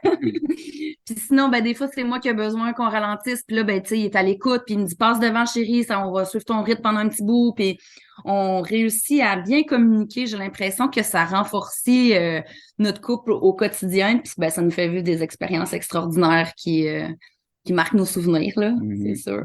Là, après avoir traversé cette réserve-là dans des conditions extrêmes, sous-alimentées, les petits problèmes de la vie rendus là, c'est de la petite bière, là. J'ai le goût de vous demander, Cédric, c'est quoi la plus grande qualité de coureuse d'ultramarathonienne de Julie? Hmm. Julie, prépare-toi, je vais te retourner la Oui, c'est question. ça, merci. Ben, je pense que c'est son mental à la Transgran Canaria qui était sa première longue course de 129 km. Avant ça, tu avais fait quoi, 65 le plus long? Donc c'était le double. Euh, Elle a fini avec des orteils complètement explosés, qui lui faisaient mal en descente. Elle a fini une longue descente dans une rivière avec plein de roches. Puis elle a pas flanché, elle s'est rendue au bout, j'en revenais pas, là. Mm. Julie, quelle est la plus grande qualité d'ultra-athlète de Cédric? Sa détermination. Cédric, quand il veut quelque chose, tu sais, il va aller jusqu'au bout pour l'obtenir. Puis, tu sais, même s'il faut que, comme mettons la BFC, là, tu sais, ça revient, puis son objectif, il garde son focus, il est vraiment très, très déterminé. Puis, c'est le fun parce que je pense qu'on s'apprend l'un l'autre à travers justement nos qualités qui sont complémentaires. J'aime que les deux, vous ayez répondu quelque chose qui est mental, qui n'est pas de l'ordre du physique, parce que l'entraînement, nécessairement, il est là, la préparation, mais rendu le jour J, c'est souvent entre les deux oreilles que ça se passe. Puis c'est là que ça peut faire la différence entre une bonne et une moins bonne journée. C'est comment on voit les défis, comment on voit les coups durs, comment on se relève de ça. Puis j'ai cru qu'on parle de la Trace Grande Canaria, parce que vous êtes allé l'année passée sur l'île de Grande Canarie, qui est une course qui est mythique. Tantôt, je ne l'ai pas nommée dans celle que vous aviez faite, mais on traverse l'île de bout à l'autre. Il paraît que c'est complètement fou. C'est beau. Chaque année, on a des images de ça du temps de l'Ultra Trail World Tour. Ouais. Les vidéos de cette course-là sont magnifiques. Vous étiez là l'année passée. Comment cette course-là est arrivée sur votre radar? Comment on choisit d'aller dans les îles Canaries? Bonne question. Comment on a choisi celle-là? Je me rappelle plus. Euh, Là, tu nous poses une Ouais, colle, là. je sais pas comment on est arrivé là. Je Toi, me Julie, rappelle il n'y plus. avait pas de doute que tu y allais pour la très longue distance, le double de ta plus longue jusqu'à maintenant? Ouais. Moi, après avoir fait celle de l'année d'avant, j'avais vraiment envie, tu sais, d'aller dans une progression. Je m'étais dit, bon, ben, tu sais, 2022, je veux au moins m'essayer sur, t'as-tu souvenir? Ça me Ouais, revient. ça te revient? Sur une course de 100 km, puis je vais mettre tout ce qu'il faut pour me préparer pour y arriver, là. Ça m'est revenu comment elle est apparue sur notre radar. Ouais, vas-y donc. C'est que je devais aller à une conférence océanographique qui avait lieu à Hawaï. Puis là, on s'était dit, ben tiens, on va en profiter pour se faire des vacances, puis pour surfer. Donc, c'était le plan. Puis finalement, à cause de La la COVID. Covid, la conférence, et ils savaient pas si ça allait être sur place ou pas. Puis ils ont décidé finalement de la faire que en virtuel. OK. Donc là, j'avais vraiment pas envie de passer une semaine devant mon ordinateur à écouter les talks. Donc là, je me suis dit, bon, ben, on va garder l'idée des vacances, mais je vais regarder s'il n'y a pas une destination où on pourrait aussi mixer ça avec une course. Puis je connaissais la Transgran Canaria, donc j'ai checké, puis c'était pile les mêmes dates. Donc là, j'ai Parfait. dit, OK, on va quand même surfer, puis en plus, on va se faire une course. Fait que Ouais, toi, t'es embarqué, pas de moi, question. j'embarque tout. Tu sais, moi, je suis Voilà. vraiment celle qui, pas de trouble, ouais, let's go, on y va. Comment vous avez trouvé la différence de terrain d'aller cette course-là? Je pense qu'elle est en mars, donc c'est tôt dans l'année. On ne peut pas vraiment s'acclimater pour ça au Québec. Comment ça s'est passé, la course, la chaleur, le décor, les paysages? Ben, en fait, il faisait pas chaud. Non, c'est Non, ça. OK. On a eu un temps pourri. Vraiment une tempête pendant la première nuit avec des vents super forts, ce qui fait qu'on avait même froid quand on arrivait en haut des crêtes, là. Ouais, c'est quand même haut, là, Ouais. l'altitude sur certains sommets. Puis, j'avais l'impression d'avoir fait une bonne préparation sur le bord du fleuve au Québec, là, à me faire vanter avec la petite pluie qui secoue le visage, là. Ben là, c'était exactement pareil, là. J'avais tous les vêtements possibles sur le corps, puis j'avais encore un peu froid, Ah ouais. puis oh ouais, non, ouais. C'était intense. Comment ça s'est passé vos courses respectives? Bon, on l'a dit tantôt, Julie, t'as fini ça, le couteau entre les dents, ça faisait mal, mais tu t'es rendu jusqu'au bout. Ben, À quel en moment fait, ça s'est mis à être vraiment douloureux, cette course-là? ben, je dirais que, tu sais, jusqu'à 85 km, c'était vraiment super, là. C'était une super belle course. Malgré la température, malgré le vent, moi, tu sais, j'aime ça, là, me confronter à Dame Nature, là. J'ai l'impression d'être encore plus vivante dans ce temps-là, comme si il y a tout de l'extérieur, puis il y a moi, là. J'aime bien ça, ça me dérange pas quand il pleut. Cependant, quand je suis arrivée à la fin de la journée, le bout le moins le fun, je dirais, c'est que quand la tombée du jour est arrivée, j'avais oublié de reprendre ma frontale. Oh. C'est l'erreur du débutant. Fait Mhm. que j'ai commencé à avoir mal aux pieds. J'avais beaucoup d'ampoules. J'avais essayé de me faire soigner dans le ravito où j'avais mon drop bag, où je devais voir les parents Cédric, mais finalement, ils étaient pas là. Fait que je m'étais comme organisée un peu toute seule. J'avais pas mon matériel. Puis à partir de là, ça a commencé à aller dans une petite descente aux enfers, si je pourrais dire. Ça a été de plus en plus difficile. Euh, Jusqu'à 100, on s'est vu à 100 kilomètres. Ouais, c'est ça. Cédric, il lui avait abandonné la course pour des raisons de santé. Puis quand je suis arrivée la nuit, j'avais eu un bon samaritain là, sur la descente qui m'avait prêté sa deuxième flashlight parce que pendant un bout, j'avais un petit brassard au niveau du bras là, qu'on met pour pas se faire frapper par les voitures que j'avais tapé au bout de mon bâton avec lequel j'essayais de m'éclairer parce que c'était vraiment taunté, là, c'est vraiment une descente en palier, tout en rocher, là, en enrochement.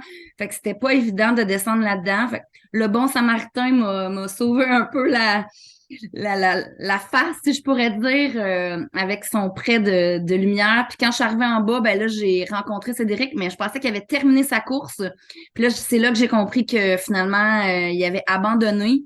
Fait que pour moi, il était pas question, tu sais, il était vraiment déçu. C'était la première fois qu'il abandonnait une course. Puis j'avais comme une espèce d'envie de dire bon ben moi je vais la terminer pour nous deux mon chéri là, tu sais, c'est comme il n'est pas question que rendu ici à 100 kilomètres après ce qui vient de m'arriver de pas avoir de lumière mais d'avoir finalement un renversement avec la chance de quelqu'un qui m'aide. Toi, t'es là, tu me redonnes du pep, je me retape chacune des orteils du mieux que je peux, je remets mes autres souliers. Puis là, ben, tu sais, la fin de la course, c'est vraiment une longue descente de 42 kilomètres. Fait que quand t'as les orteils pétés, 42 kilomètres en descente, c'est longtemps. Tu sais, il restait 2 montées, mais 2, tu sais, pas si grandes montées que ça. Je me rappelle qu'il est rendu à peu près 3 heures du matin, 2 heures du matin. En tout cas, les heures, c'est pas important, mais j'allais pas vite, là. J'allais vraiment pas vite. Chaque pas, tu sais, moi, j'ai accouché 3 fois, là, puis je pourrais dire que la douleur était pas mal proche d'un accouchement. Ouais. C'était assez intense. Chaque pas me pognait dans les tripes. Mais là, tu sais, j'étais toute seule au milieu de nulle part, dans le milieu des îles Canaries. Puis Cédric, il me voyait ma progression, puis il voyait que j'étais pas encore arrivée à l'autre ravito. En fait, Vas-y. moi, j'ai dormi un petit peu là, parce que après ma course, j'étais quand même fatigué. Puis là, j'avais mis l'alarme en me disant, c'est avant qu'elle puisse être arrivée au bout, mais je voulais savoir où elle en était. Donc là, je la texte, puis là, elle me répond, elle me dit qu'elle arrive bientôt au dernier ravito. Puis là, je regarde, je calcule le temps qu'elle avait mis à se rendre là, le temps qui lui restait, enfin la distance qui lui restait. Puis là, je fais le calcul et à cette vitesse, elle allait pas au bout. Mais là, tu sais, j'aurais été coupée à 10 kilomètres de la fin de ma course. Et là, je me suis dit, il vaut mieux que je lui dise, il faut qu'elle sache là. Donc là, je lui ai dit, chérie, tu vas pas assez vite, à cette vitesse-là, tu finiras pas dans les temps. Puis là, Puis ben moi, il était pas question que je me fasse couper. Tu sais, ça m'est arrivé une fois de me faire Ah ouais. couper dans une course, puis tu sais, ça a été vraiment très difficile de prendre ça. Fait que là, je me suis mordu le dedans des joues et je me suis remis à courir à 5 kilos avec les orteils pétés pour rentrer.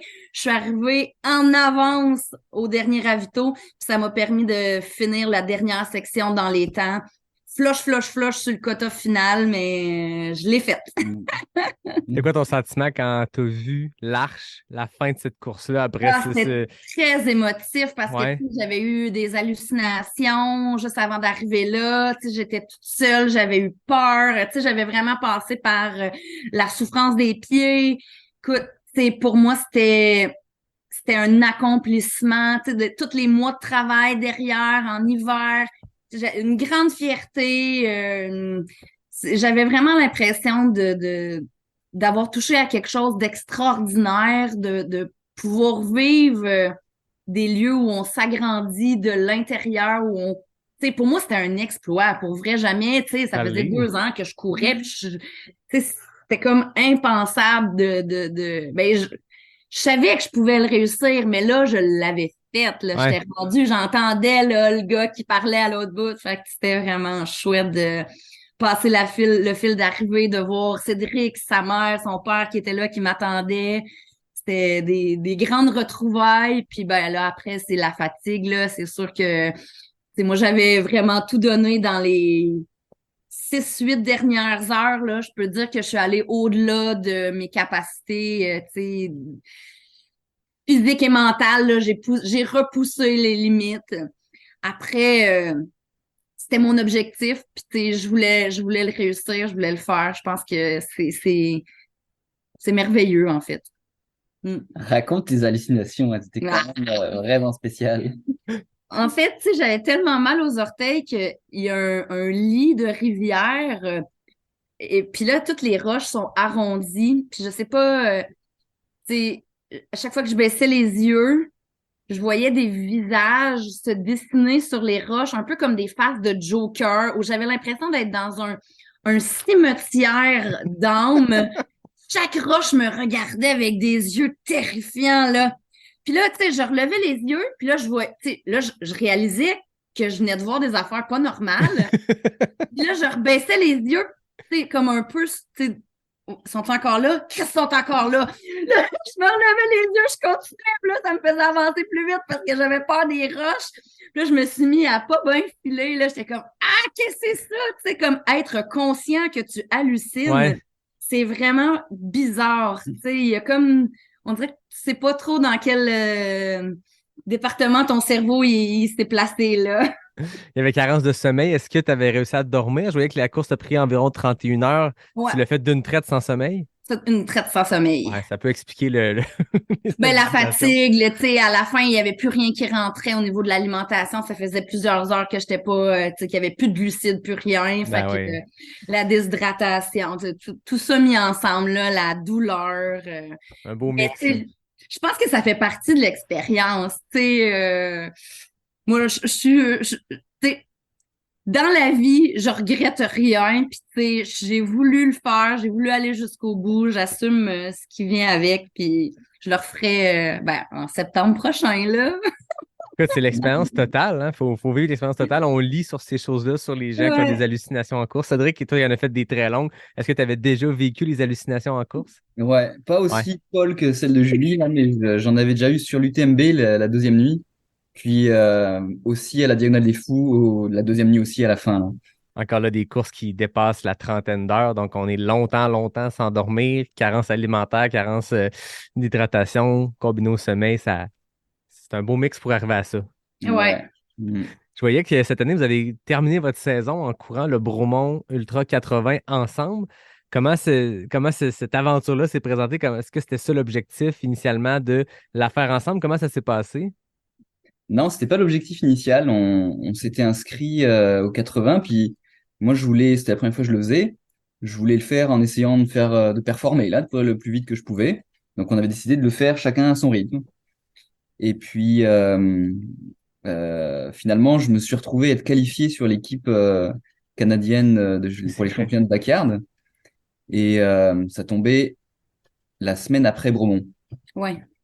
Puis là, au début, je voulais pas y aller parce que j'étais encore dans mon mood, je fais plus de backyard, hein. Plus jamais. Puis finalement, je me suis dit, ah, c'est quand même une expérience qui reviendra peut-être pas une autre fois dans ta vie.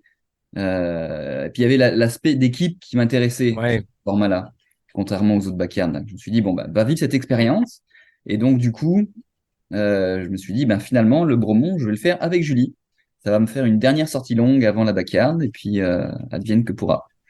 Fait que comment s'est passé ce 80 km-là ensemble? Ben, c'était le fun, tu sais, c'était notre dernière course de la saison. On a pris le temps, tu sais, on a pris des photos tout le long. C'était vraiment au pays du bonheur, là. On s'est amusé, on a jasé tout le long, on a profité, il faisait beau, on a eu un beau soleil, c'était vraiment très, très agréable de courir en Estrie, là. Moi, je viens de ce coin-là, donc j'avais vraiment l'impression d'être dans un petit retour aux sources sur des montagnes que j'avais emprunté Dan. Lieutenant Dan, j'avais monté ça quelques reprises plus jeune, donc c'était le fun de refaire ça, de voir la première neige, puis c'est c'est agréable de courir ensemble puis de pas se soucier, tu sais, de la performance, juste de le faire pour le plaisir. Quand Cédric embarque dans des courses pour performer, ben là, c'est sûr que moi, je le suis pas, là, on n'est pas on n'est pas au même rythme du tout. Puis ben moi, ça m'arrive aussi de vouloir, donner le meilleur de moi-même. Puis ben, on fait des fois des courses séparément, mais là, on avait envie de se mettre dans la préparation du team, si je pourrais dire, pour ce qui allait arriver aussi au championnat. Fait que ça nous tisse, là, tout ça. J'ai l'impression que Bromont, c'est une belle course positionnée dans l'année pour autant être l'objectif A, puis construire toute l'année pour faire son objectif là, et aussi pour terminer en beauté, faire une course pèse du bonheur. C'est une course qui est tellement communautaire. L'aspect urbain de la course, dans le sens où tu es en trail quasiment tout le long, mais tu croises des routes, tu as accès à. Il y a plus de ravitaux qu'une course. Au Québec, souvent, il y a des longues distances entre les ravitaux. Là, c'est assez rapproché. Il y a une ambiance spéciale. Il y a le côté caritatif qui donne un sens supplémentaire à la course. C'est comme l'endroit parfait aussi pour. Fuck les objectifs aujourd'hui. On termine la saison en beauté. C'est l'automne, c'est beau, c'est l'Estrie. Fait que c'est le fun de voir que vous avez eu une expérience un peu différente de la traversée de la réserve faunique de Matane. Oui, tout à fait. La backyard, c'est vrai que tu le disais, tu étais dans l'équipe canadienne. On a entendu Éric en parler, Éric Deshaies, qui était là aussi. Il en a parlé sur d'autres podcasts. On a suivi ça à distance parce que toujours le fun de voir nos Québécois, nos Canadiens. C'est une fierté de vous suivre là-dedans. Peu importe c'est quoi la compétition, peu importe c'est où. On vous a suivi à travers ça. Toi, comment tu l'as vécu de l'intérieur après avoir fait plusieurs backyards en mode solo, compétitif? Il y a un objectif qui est seulement individuel. Là, l'objectif est, oui, individuel, mais surtout collectif. Comment tu as vécu ça? J'ai vraiment adoré cette expérience. Puis je pense que c'est ça qui fait que finalement je vais continuer à faire des backyards. C'est vraiment cet aspect d'équipe où on n'est pas les uns contre les autres à attendre que les autres se fatiguent et en espérant être le dernier. On veut que tout le monde dure le plus longtemps possible. Ouais. Donc là, au contraire, quand quelqu'un commence à plus bien aller, là, il y a des coureurs qui se mettent à courir avec au même rythme pour le soutenir. Une fois qu'il y en a qui ont fini par abandonner quand même, là, ils se mettent au service des autres. Pendant les pauses, ils viennent aider les autres à se préparer, à repartir, à les remotiver. Donc, c'est vraiment une autre ambiance. Ouais, tout le monde est resté sur le site jusqu'à la fin. Donc, ça, c'est vraiment très différent de ce qu'on avait vécu à Kakuna où, petit peu par petit peu, là, il y a démantèlement du site. Puis, c'est correct, c'est la formule. Mais là, il y avait un esprit d'équipe jusqu'à la fin. Tout le monde et tous les coureurs étaient encore là, là. Puis au final, tu as fait combien de boucles? J'ai un blanc. J'ai fait 40 boucles. 40 boucles quand même. Hein. Toi, c'était ton plus long backyard. Ouais. Est-ce que tu sens au bout de 40 que tu as atteint un. Tantôt, tu disais, j'ai une recherche de limite. Est-ce que c'est atteint ou c'est encore. En fait, cette limite-là, je l'avais atteinte à Kakuna cet été. Là, je m'étais dit, là, je veux aller au bout. Ouais. La première année, en fait, j'avais arrêté parce que je commençais à sentir, j'avais mal au genou. Et je voulais pas me blesser parce que mon objectif de l'année, c'était la Barkley Fall Classic. Mm-hmm. Donc, je voulais pouvoir m'entraîner le reste de l'été. Mais j'étais pas à bout de mon énergie. Mais là, cette fois-ci, l'année dernière, donc je me suis dit, je vais au bout de ma limite, à condition évidemment que je me blesse pas. Ben oui. Ce qui est arrivé là, j'étais pas blessé. J'ai juste fini par sentir une drop d'énergie qui allait en diminuant. Puis la dernière boucle, je l'ai fini dans les temps, mais vraiment, j'ai tout donné. Je finissais en courant la tête en arrière et j'ai franchi la ligne d'arrivée et puis mes jambes sont dérobées là, Ouais. au bout de 36 boucles. Donc là, j'avais atteint ma limite. Mais finalement, les limites, elles changent dans le temps. Ce qui fait que là, au championnat, j'ai pu pousser plus loin, jusqu'à 40. Puis j'avais promis à Julie de pas retourner dans cette limite-là, parce qu'elle a quand même eu peur là, de me voir m'écrouler à l'arrivée. Donc là, à 40, j'ai senti que si je faisais un tour de plus, je risquais d'être de nouveau dans le même état qu'à Kakuna. Donc j'ai décidé d'arrêter. C'était un chiffre rond. Là, le mental a joué aussi. Là, c'est genre, t'as atteint 40, qu'est-ce que ça va faire de faire 41? Arrête-toi là. Ouais. Ben, j'ai l'impression qu'on l'a entendu plusieurs fois raconter, que ce soit dans les balados américains ou autres, que la backyard, ces chiffrons-là, quand on a un objectif, c'est Éric Deshaies qui disait que je crois que la première fois qu'il était allé au Tennessee, il s'était dit si je peux faire 50. Et une fois qu'il a fait 50, les jambes ont scié. J'ai entendu des gens, j'ai parlé avec un coureur qui me racontait, je visais 24, je voulais faire le 100 000, atteindre 24 boucles. La 25e, les jambes ne peuvent plus avancer.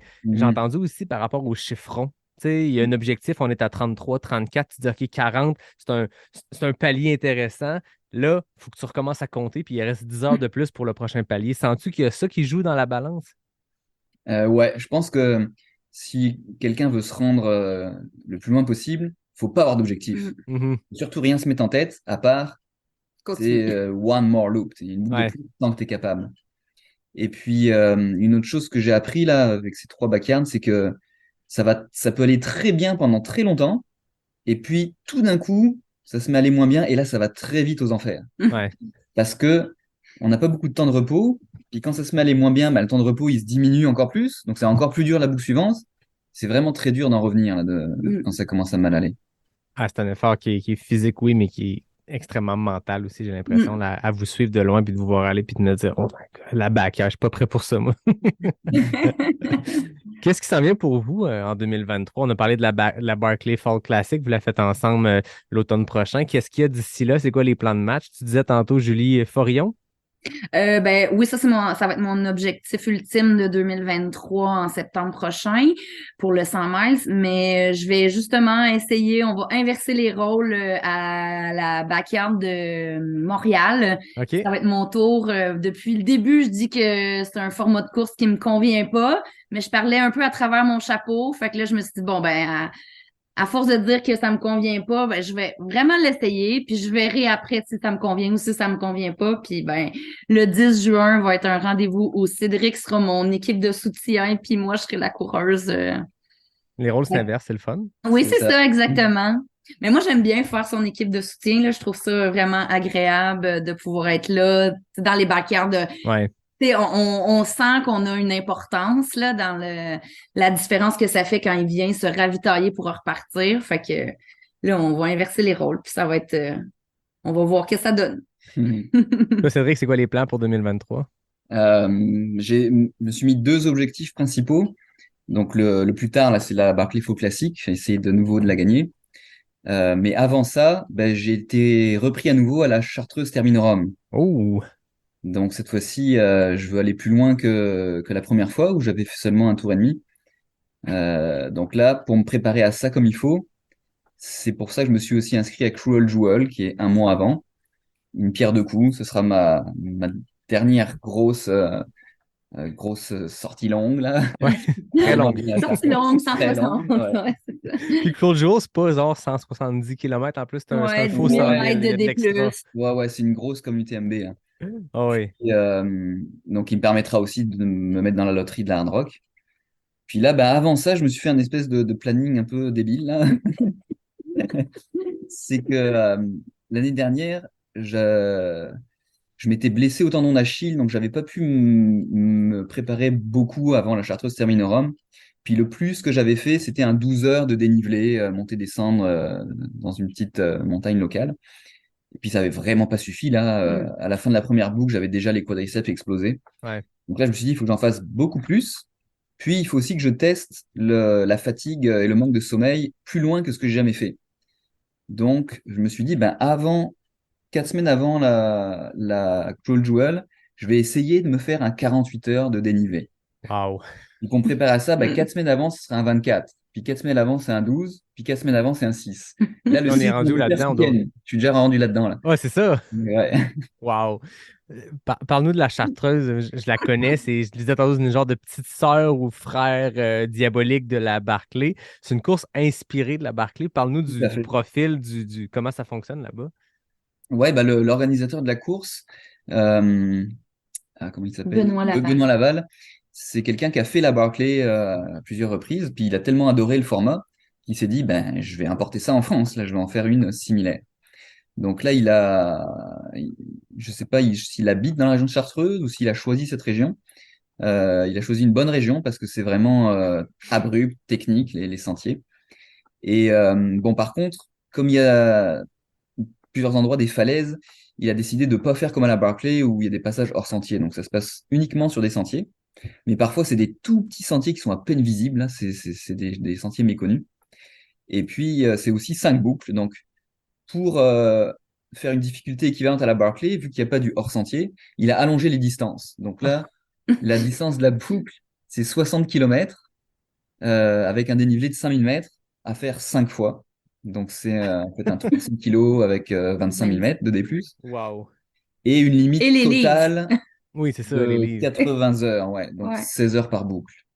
Et donc, comme à la Barclay, pour s'assurer que les gens passent au bon endroit, il y a des livres cachés un peu partout où il faut arracher la page de son numéro de dossard. Le départ se donne entre minuit et midi de la première journée. Alors là, il n'a pas une conque pour sonner le départ, c'est un corps de chasse. OK. Avec des paramètres quand même comparables. Est-ce qu'il Ouais. y a eu des finisseurs à travers le temps? Non, pas encore. Il y a Toujours eu aucun. 4 éditions jusqu'à maintenant, je crois. OK. Et celui qui s'est rendu le plus loin, c'est 3 tours complétés, puis les 2 premiers livres de la 4e boucle.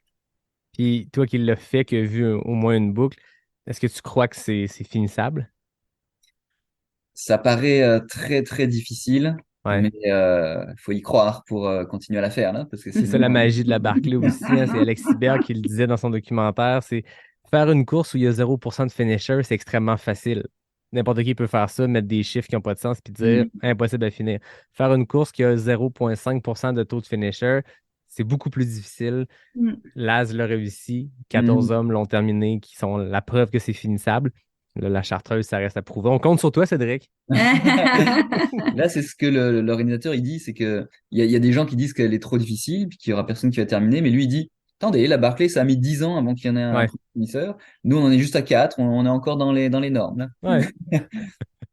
Avant de terminer, c'est une tradition que j'ai maintenant quand je reçois des coupes. J'ai pas mes questions éclair NAC habituelles où les gens compétitionnent puis il faut aller rapidement en vitesse. Là, c'est complètement différent. En fait, je vais vous poser 10 questions, puis la réponse, ça va être soit Julie, soit Cédric. Puis là, vous allez devoir répondre, puis on va tester votre complicité parce que Cédric va te demander d'aller prendre une marche, d'être assez loin de l'ordinateur pour que tu Pour pas n'entendes entendre. pas les Ah, ouais. questions. Julie et moi, je vais lui poser les questions. On va rentrer ses réponses. Puis après ça, on va te faire revenir. Puis là, tu vas pouvoir y répondre. Julie, tu pourras rester tant que tu ne donnes pas d'indices. Fait que, OK. Cédric, je t'envoie en punition. Ok. Ouais.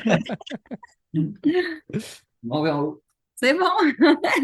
Donc, Julie, première Oui. question. Qui court le plus? Cédric. Qui a le plus de paires d'espadrilles? Cédric. Il les garde toutes. Il a encore ses premiers espadrilles de son premier marathon. C'est Il est terrible. nostalgique. Ouais. Qui est le meilleur dans les montées? Cédric. Qui est le meilleur dans les descentes? Écoute, je dirais moi. Qui mange le plus de barnac? Cédric. Qui chante le plus mal? Moi. Qui se laisse le plus traîner? Cédric. Qui est le plus frileux? Moi. Qui écoute le plus de podcasts? Cédric. Qui a les idées de destination voyage? Moi. Parfait, on a 10 questions, 10 réponses. Tu peux rappeler Cédric, toi tu peux rester comme je Parfait, disais. je l'appelle. Ce sera pas long. Julie? Peux venir? Bon, ben, j'ai bien hâte de voir. On va voir si les on- réponses vont être les mêmes. C'est un peu comme c'était le concept de coupe de foudre, ça, non? Ouais, je pense qu'il y avait ça. Fallait comme tester une complicité. C'est une Euh, série TV oui, c'est ça, des années exact. 90. Es-tu prêt, Cédric? Je suis Allez. prêt. Qui court le plus? Moi. Qui a le plus de paires d'espadrilles? Moi. Qui est le meilleur dans les montées? Moi. Qui est le meilleur dans les descentes? Julie. Qui mange le plus de barnac? Moi. Qui chante le plus mal? Euh, Ben, Julie, elle chante pas. En fait, ça l'agace Ouais. quand moi, je chante. Donc, on va dire moi. Mais Qui se laisse- si je chanterais, ce serait moi qui chanterais le plus mal. Si je chante pas. Qui se laisse le plus traîner? Moi. Qui est le plus frileux? Julie. Qui écoute le plus de podcasts? Moi. Qui a les idées de destination voyage? Nous deux. On va vous le donner comme si vous aviez la bonne réponse. Ça fait 9 sur 10. Très, très Yeah! fort. Wow. La seule réponse où il y a eu une distinction, c'est qui chante le plus mal. Julie s'est assumée pleinement en disant elle-même. Puis là, Cédric, tu dis qu'elle chantait pas. Donc, c'est quasiment un 10 sur 10. On peut vous le donner comme ça. Félicitations. Pas de doute. La complicité est là. C'est très, très fort. C'est beaucoup plus que la note de passage. Hey. Félicitations à vous deux. Avant qu'on termine, j'ai 2 derniers petits messages, puis je lance ça en rafale. La première chose, c'est que depuis l'automne, j'ai lancé la playlist de Pas sorti du bois. Ça s'appelle le Walkman de Pas sorti du bois. Ça se trouve sur Spotify. Puis, c'est les auditeurs et les invités qui me soumettent des chansons. Donc, on est rendu à 13 heures de musique. J'ai le goût de vous demander qu'est-ce qu'on rajoute sur la playlist. Vous avez un choix chacun. Qu'est-ce qu'on ajoute au Walkman de Pas sorti du bois? Hi, J'avais le temps d'y penser. Là. Je vous lance ça. Je ferai du montage si c'est trop long. Là.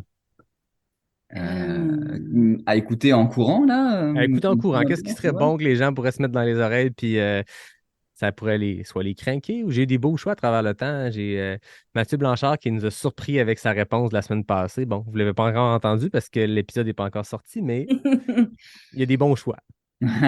Ah boy. Là, il y en a une qui me vient en tête là, que quand j'écoute, elle me donne de l'énergie. Là. Ouais. C'est des Cowboys fringants. C'est le titre m'échappe. C'est à boire, à boire, à boire, à boire. C'est quoi? C'est à boire? Ouais, ça doit être ça. Non, c'est pas ça le titre. J'ai la gorge en feu. Ouais. Zut. On va le tester. Ça s'appelle Marine Marchand? Oui, voilà. Marine Voilà. Marchand. Ben là, Marine Marchand, il y a un thème océanique ici. Ouais. Très fort, très bon choix.